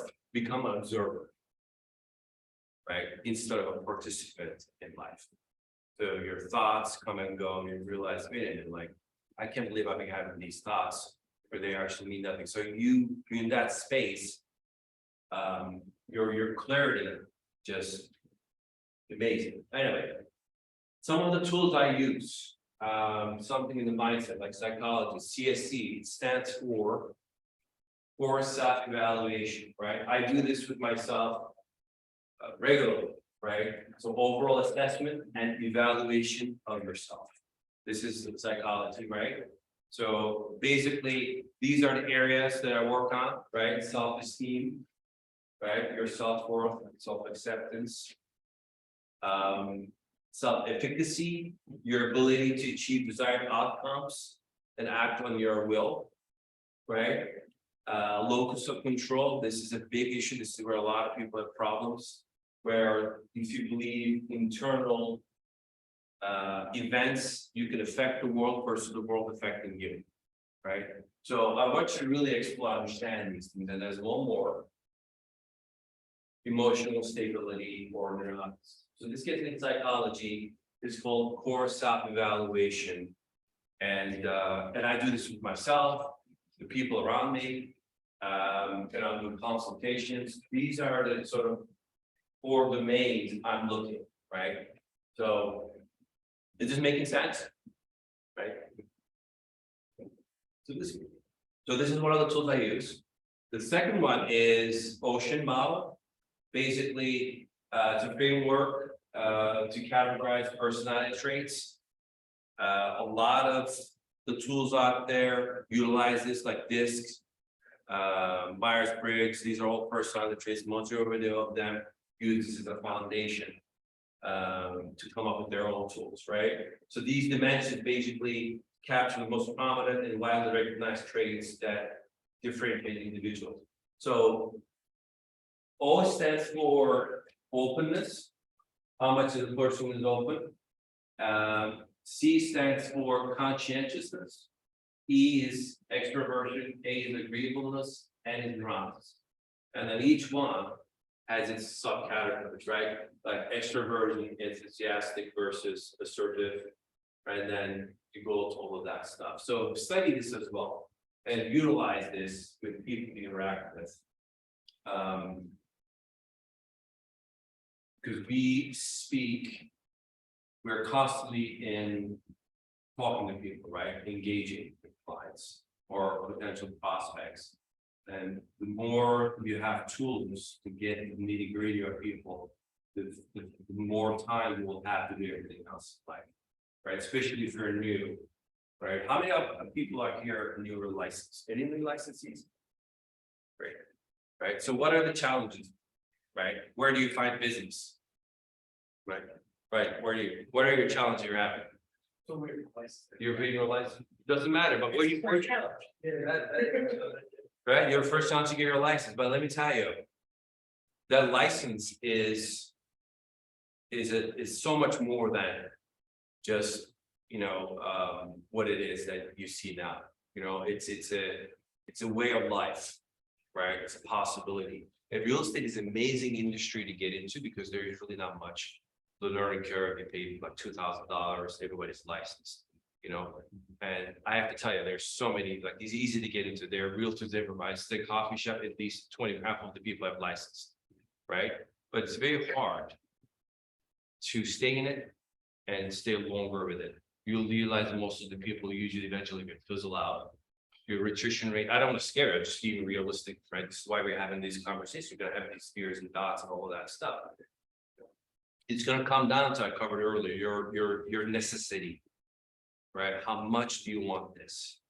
And your conviction, your belief in that for you to stand up to those challenges gonna come your way.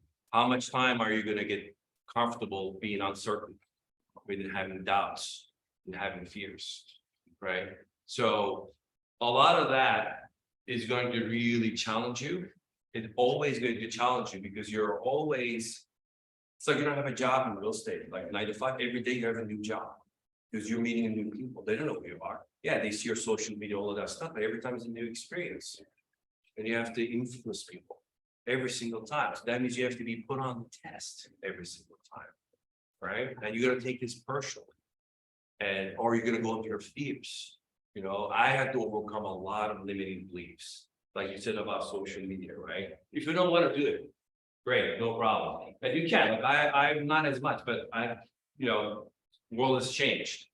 I have relationship, I have businesses following me through my relationship because I created value and service. And people remember that, right? And I always left people in better state than I found them in. But that opened up so many other doors by them. I have a different business, consulting business, projects, I'm doing all kinds of different stuff. And so I didn't think myself as a real estate agent, the license, I went to do much bigger than that. Okay, so it's like a license to drive a Ferrari versus whatever. So yeah.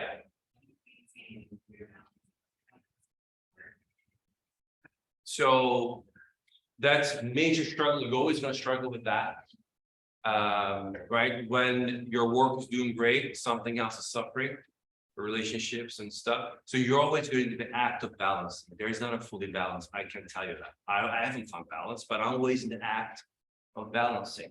That's why I do meditation. That's why I like step back from it. Otherwise, I'm going to get lost in this ocean of nonstop craziness, like bombardments from every direction.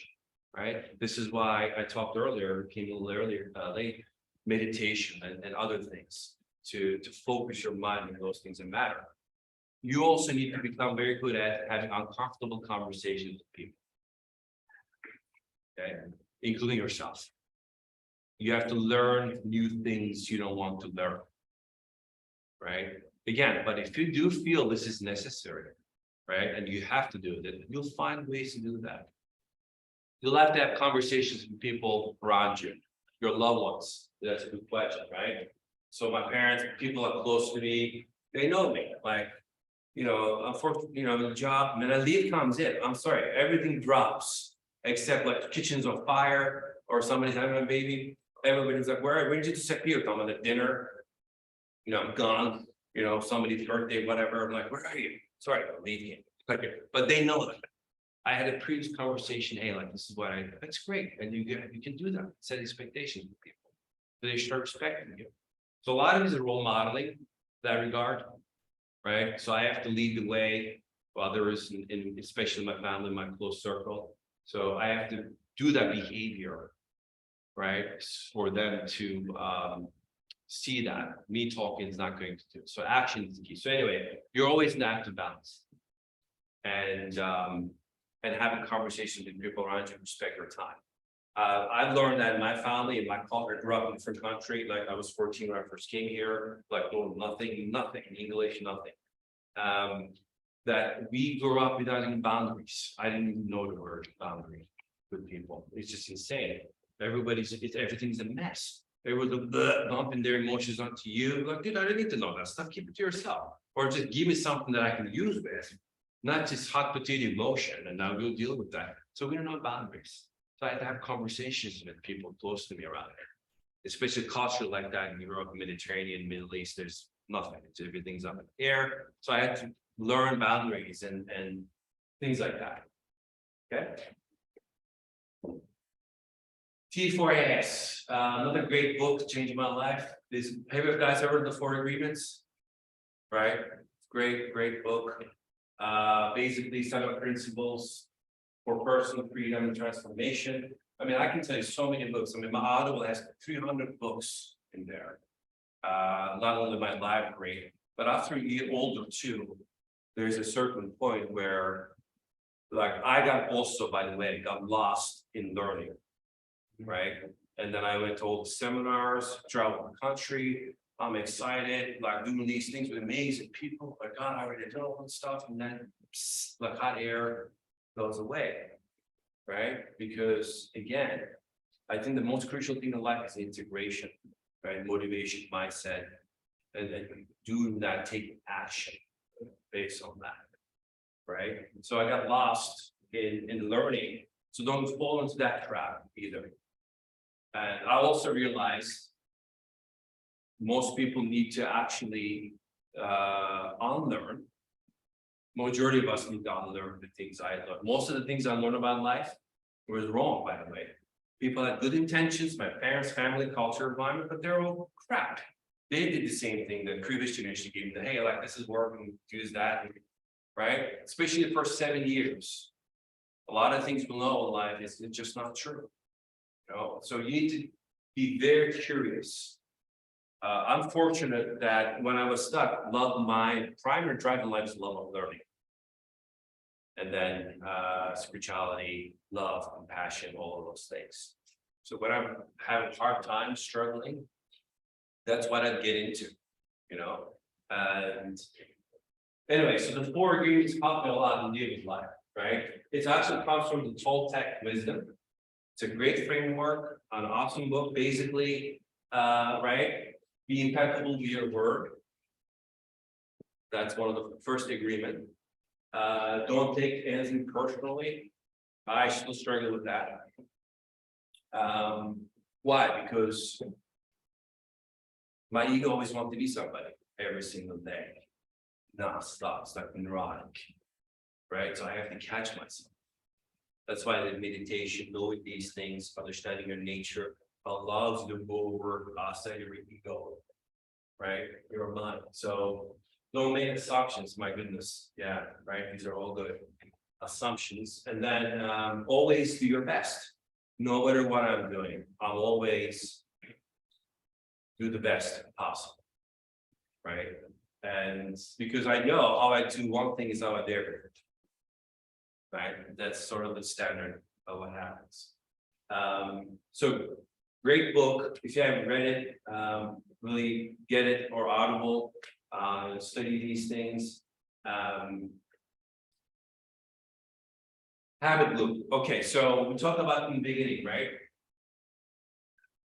There's a great book, again, James, I'll give you the name of it later. It's called Atomic Habits. Right, most of you guys have read one of the other books that changed my life years ago. Just the way he explained how the habit loop works. And so it's a great book based on that. Basically, we're an endless cycle that's running every moment of your life. This is part of the brain I talked about, the non-conscious mind, right? Where it's the same mind that's regulating your heartbeat, the oxygen levels, your body temperature, fighting with diseases, all of those things that you think you're doing, you're not, right? So it's a constant scanning the environment, predicting what will happen next. Again, I told you earlier in the beginning, your brain is to keep you alive, not happy. So it's constantly predicting where the next threat is coming from all the time. This is a primary objective of your mind, especially in the world we live in. I mean, if you're part of a social news cycle, good luck with that. I mean, so I changed my habits around all of these. Like, I don't watch news in the morning. I don't do social media. I don't pick up my phone until like 8 a.m. Right? Between 5 and 8 a.m. is my personal time. I'm in the gym, I do meditation, I do sleep, all of that stuff, I'm journaling, right? So by the time 8 or 9, I'm ready for the world. If I just wake up and somewhere roll in the bed, I'm not ready for that, it's just like, it's too much. Right, so you have to make the time for this. Right, your schedule has to definitely. I think Tess is gonna talk a lot about the private coaching, this is where more think about it. Anyway. And then, so the loop looks like this. Right, there's a cue, which triggers a craving. Immediately followed, which motivates a response. Right, and then you have to create reward for it. Right, and then this is just endless. So all your habits, your sub-programming is running this all the time, right? When you ask people, you know, everybody's like, you all want to be happy. Right, and I'm talking to people like, hey, I just want to be happy. It's all based on all these little cues, those little habit loops already around because they're chasing money. But we realize that when you get money, you have a whole other set of problems with that.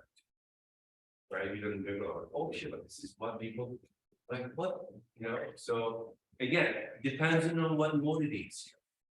Right, and I would say if I was working, getting out of it for me, I wouldn't be here, none of this would have happened. It was much more than that, right? So this is what the loops look like. It's pretty cool, right? So cue, craving, response, reward. So and there's something else that's called habit stacking.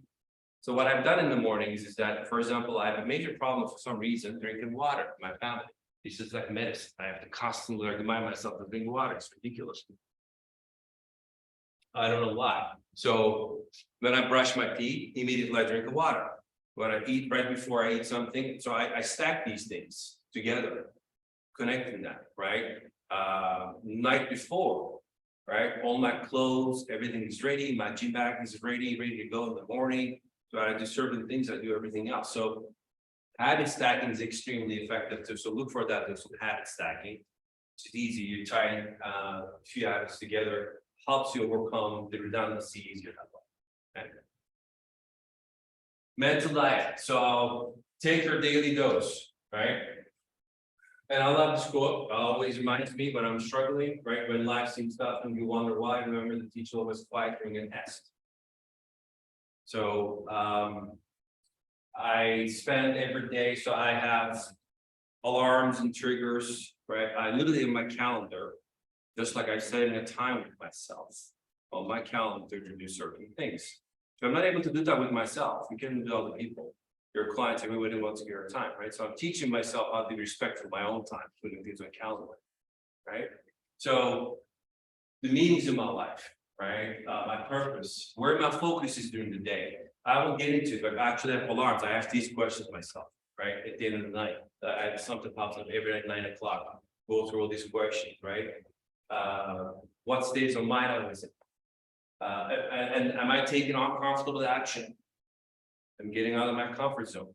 For you, uncomfortable action is going to be most of right now, the new people. I remember my days was asking for business, asking somebody. I struggled a lot with that, right? Being able, and then coming off of salesy, all of those things. Like, what is the uncomfortable action for you right now? I'm still waiting for my license. Okay, great. Pretty much was asking. Right. Right. Right. Right. So uncertainty. Right. And doubt, all of those things. At the end of the day, it's going to all come down to that, by the way. That's why I shared that. Everything pretty much falls out of those three. Uncertainty, doubt, and fear. And how you manage those things is really going to make a difference in your life. You know, so I like to think this way. It helps me a lot when I think of it. Think of a car driving at night. I don't need to go to the destination point. I don't go right. I just need to see how far my headlights are going. I don't know where that is. So set your goals like that too. Like I don't have 2-year goals anymore, or 5 years. Most of my stuff is within 90-day periods. In 90 days, this is what I'm going to do. And this is the intention. This is how I'm going to be. I will literally sit down and picture myself around people, how I'm going to act, and all those things. That allows my subconscious mind to also get into gear. Okay, like this is what he's going to do. Let's start getting things in the right direction, getting regulating thoughts. Yeah, so again, journaling. Right, these are very now, we live in a. So much access to influence the world, everybody's talking about these things now because they work. There's a science behind it, but don't get caught up. In someone else's downstream or sales, you need to really put an effort to understand these things yourself. Right, and that's gonna require for you to take again uncomfortable action. Bold, my goodness, right? Taking bold is amazing. I've taken the 100 contact challenge a day. But I mean the 100 contacts in the context didn't count text message, person or phone call. There was not a text message or social media liking somebody. So I was a nutcase walking in the street and all those people trying to connect with people. And then, yeah, a lot of things came out. Are you kidding me? I was just like, it took me one time when somebody said stuff to me, it took me 2-3 days to get over it. Because it triggered so much other stuff. And I was growing up, I believed all kinds of things. The program came in, well, I can't do this thing. What am I thinking? Under context, it's no way. I can't even talk to one person. You just get over it. I don't know what else to tell you, So again, this is why it's important to have that mindset. Right? We have all these attachments. We didn't talk about any of that stuff. This is such a broad topic. I'm trying to give you sort of more of a 30,000 feet view so you guys can explore. Okay.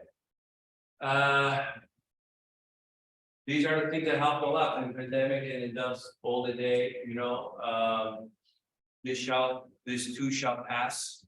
I said a lot to me when I looked at my crypto, assets and my stocks and other things, like, okay, just looks gonna go bad, whatever. Trust the mass will make us wiser. I think the people I looked up to who have impressed me the most is the ones who just get over themselves.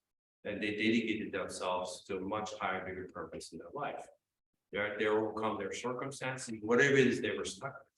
And they weren't afraid. I think she just talked about being authentic life. Right? So I'm trying to be here with you like with everybody else. I'm not trying to be different, it's just pure expression, self-expression as much as possible. Right? And then, right? This is huge. When I started coaching, mentoring, consulting, I think my relationships and my effectiveness in life went to a whole other level. Everybody that I spoke with, every time I did this, I've done hundreds of classes, I've learned something new about myself through other people. Right? You guys are all my guinea pigs in here. I have no idea how selfish I'm doing this to learn about everything I'm doing right now. I want you to do the same thing. Right? Coach others, fuel their growth. It's the most fulfilling thing for me, but my meaning purpose. But you need to figure out what that's for you, right? So define what success is for you. And I set every year intentions. These are my intentions for 2023. People ask me right? So be more calm and amid chaos. Don't get dragged into drama or false urgency. I have a lot to do that. Judge less, feel better. God, that's amazing. Form an invisible result to win the day. Most of the time, I don't want to do things. I just want to watch Netflix just like everybody, do nothing. Regular life, but I have to motivate myself, just like everybody. I'm making sure I'm spending more time in creation, less consumption. Right, I'm very creative. I love drawing. I play music. I run, all those things. I try to create something, draw, engage a different part of the mind. We talked about it earlier. Joy, right? I feel that's just so much now lacking. So I'm trying to bring joy. Health, equal weight with mission. And then I also have a little thing when I walk through doors and pathways and stuff like that. Like one of the coaches, I set intention every time. Or when I travel. So these are my intentions. And if you haven't, have yourself set your intentions for 2023 based upon what you learned from the last year or the year before. And then I will leave you what pain you cherish. And this is a question I want to leave with you. Right? When you leave here, right? What pain you cherish. And I struggle with that a lot too. And but there's a great lessons there. Right, when you ask your question. And this is it. Okay, we're in time, so. Any questions? This is pretty fast. I'll share this drive with, I shared it with the office. You guys want to get slide copy, you can. But these are, you guys all know these things. Knowing is not the issue, right? It's the integration, actually implementing these things. So I want you to explore that. Right? There's a to know, not to do is not to know. Right? So hopefully you'll be more curious after this and then the public. Thank you, and I'm gonna wrap up now, and unless anybody has a question, nope, good. Thank you.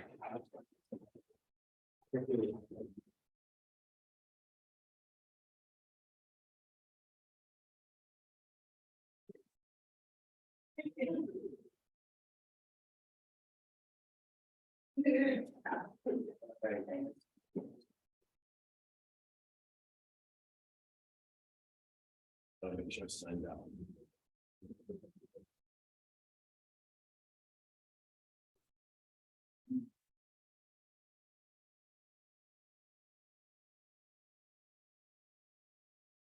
Okay. Hey.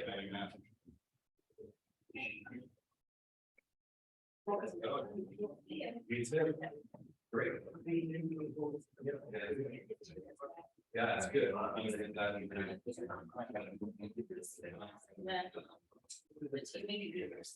yeah. You too? Two, yep, yeah.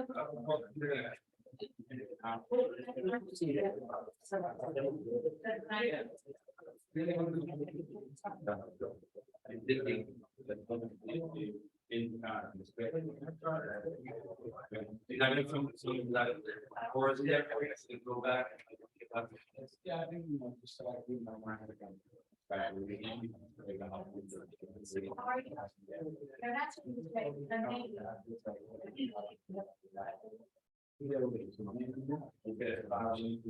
glad we're in. Right, I think So it's your